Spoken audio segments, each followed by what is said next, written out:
Terrain របស់ម៉ាឡេដែលគេល្បីឆ្ងាញ់គឺមូសសង្គីងហើយនិង Blackton ថ្ងៃនេះមកញ៉ាំ Terrain ម៉ាឡេប៉ុន្តែញ៉ាំនៅឥណ្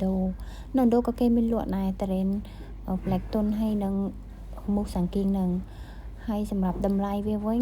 វារាំងថ្លៃគួរសមដែរ28,000លុយឥណ្ឌូវាស្មើនឹង17រៀលលុយដុល្លារក្នុង1គីឡូហើយអាកេពុះហ្នឹងគឺមូសសង្គីងវាពណ៌រាងលឿងហើយអានេះ Blackton ខ្ញុំសាកទាំងពីរម៉ូត Blackton ហើយនិងមូសសង្គីង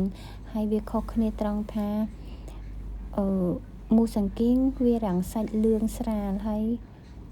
Blackton ហ្នឹងគឺវាសាច់វារាងលឿងឆ្អិនណាហើយសម្រាប់រសជាតិវាវិញគឺមិនសូវជាខុសគ្នាប៉ុន្មានទេហើយនៅស្រុកនេះគេញ៉ាំ Terrain វាបែបជ្រាយទន់បើយើងខ្មែរឃើញ Terrain ជ្រាយទន់អញ្ចឹងគេលេងយកហ្មងតែអានេះគេពេញនិយមញ៉ាំទន់បែបអញ្ចឹងអាពណ៌រាងលឿងដិតនេះឈ្មោះវា Blackton ហើយសម្រាប់តម្លៃវារាងថ្លៃជាងអា